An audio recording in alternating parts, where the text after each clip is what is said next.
Halo, halo, selamat datang di podcast Ini Kita, merajut cerita bersama Ini Kita. Nah, kembali lagi bersama saya nih, Setiawan Bibatiar selaku host di sini. Kali ini kita kedatangan narasumber yang hebat nih tentunya. Beliau adalah salah satu mahasiswa yang pro, pro dalam bidang editing di Fakultas Ilmu Sosial dan Ilmu Budaya. Nah, tanpa berlama-lama nih, boleh perkenalan dulu nih kakaknya? Boleh. Saya Aji Tom Ismail dari Prodi Sosiologi Angkatan 21 dan salah satu juga yang diamanai oleh jadi ketua tim multimedia. Wah, itulah biodata dari narasumber kita kali ini. Nah, langsung aja ke pertanyaan ya kak ya. Boleh diceritakan kak, bagaimana kakaknya bisa tertarik dalam bidang editing? Sebenarnya kalau ditarik lebih jauh lagi ya kita ke masa SMA yang dimana sebenarnya ke dunia editing aku tuh kecebur aja sebenarnya. Pertama karena ya teman-teman eskulku tuh ngambil ini proyekan dari cutting.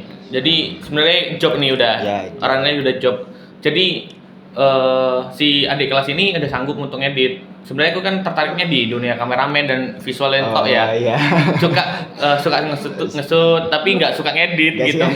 Tapi akhirnya karena si adik kelas itu tiba-tiba ngilang ya. Akhirnya aku yang kecebur ke editing dan secara tidak langsung aku belajar otodidak. Yang dimana juga editingnya harus format di Premiere karena juga kalau di HP waktu itu berat ya. Iya. Masanya itu kan HP itu masih RAM 4, RAM kurang berapa ya? Kurang banget. Apalagi dari hasil dari kamera dan drone dan segala macam kan. Nah, alhasil di lab itu aku belajar, lab komputer sekolah, belajar dunia editing Adobe Premiere secara otodidak lewat YouTube. Oke.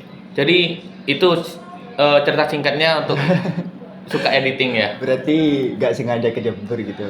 Slogannya kayak gini, sekali basah ya harus basah semua. Benar.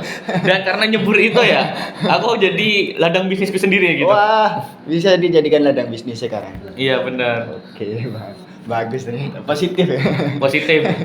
Nah, mungkin dari pengalaman kakak tadi ada kesalahan terbesar dalam diri kakak dalam menghadapi dunia editing. Ada dong. Pertama ya. Ada. Yang tadi kataku yang ceritaku yang kejebur ya. Iya. Pertama aku nggak nanyain mau lagu apa ke klien. Wah, berarti udah kan udah disusun nih di timeline ya, di timeline editing, udah nyusun sih sampai final dan dikirim ke klien. Alhasil klien minta ganti lagu. Nah itu, aduh sakit banget ya.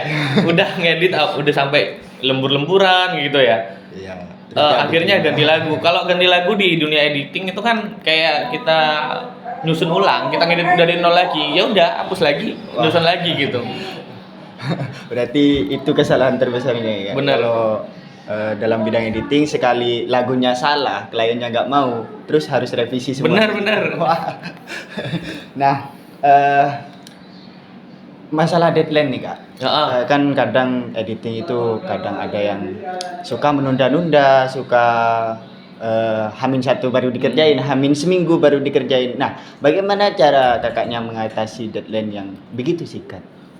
Pertama sih menurut gue ya fokus dan langsung kerjain aja, jangan ditumpuk. Karena pada dasarnya manusia juga pelupa. Iya. Dan juga manusia itu juga ada rasa malas gitu. Iya. Semakin kita numpuk kerjaan, semakin kita dapat lagi ya, kerjaan baru. Alhasil kerjaan yang ditumpuk yang dibawa akan hilang, nggak kekerjain gitu ya. Teteran nih. Iya benar.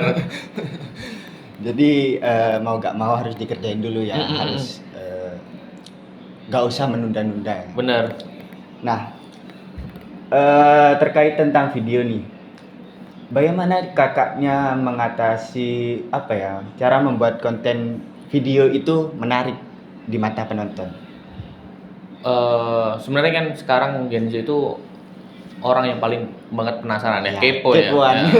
Jadi sebenarnya aku ngakalin kalau kayak podcast atau konten-konten itu, terutama di tim multimedia sendiri itu aku bilang di V-Spot itu harus ada hooks-nya. Hooks ya itu kan nih, kayak potong-potongan video. Contoh nih, aku ngomong nih sekarang nih podcastnya kali ini. Capcut itu lebih baik daripada Premiere. Itu termasuk hook, nanti kita kasih potongan video itu di depan. Nanti bumper langsung ya lanjut editing yang isinya itu tersebut gitu. Jadi ada rasa penasaran dulu. Jadi dibuat nyaman dulu penonton itu 15 detik di awal Pertama. di pertama akan membuat penonton bakal nonton sampai akhir. Berarti cara membuat penonton tertarik itu harus menimbulkan tanda tanya dulu. Benar. Ya. Soalnya Gen Z sekarang itu kepoan. Oke, baik. Nah, terakhir nih Kak, mungkin ada pesan dan kesan untuk teman-teman yang mau terjun dalam bidang editing, pemula lah untuk gimana? Pertama ya fokus dan konsisten saja ya. Karena pada dasarnya kalau kita nggak fokus dan konsisten, kita pindah-pindah. Contoh nih, nggak fokus, kita belajar editing, terus pindah lagi ke belajar masak, terus ini dan itu. Jadi kita nggak fokus kepada editing tersebut, terus konsisten. Konsisten itu meskipun kalian udah pro, mau pemula atau pro, kalau kalian nggak konsisten untuk pegang editing 1 bulan atau 2 bulan, dan setahun 2 tahun nggak pegang, mungkin kalian bakalan lupa dengan fitur-fitur yang ada di softwarenya tersebut. Wah. Itu aku alami sendiri ya. Sesuai pengalaman. Benar. Berarti kuncinya untuk terjun dalam bidang editing itu harus fokus dan konsisten gitu. Karena kalau nggak fokus sama konsisten itu akan kacau gitu ya Kak. Iya, benar. Wah, terima kasih ya Kak atas siap. waktunya dan terima kasih atas motivasinya. Cukup sekian podcast dari kita. Sampai jumpa di podcast selanjutnya. See you.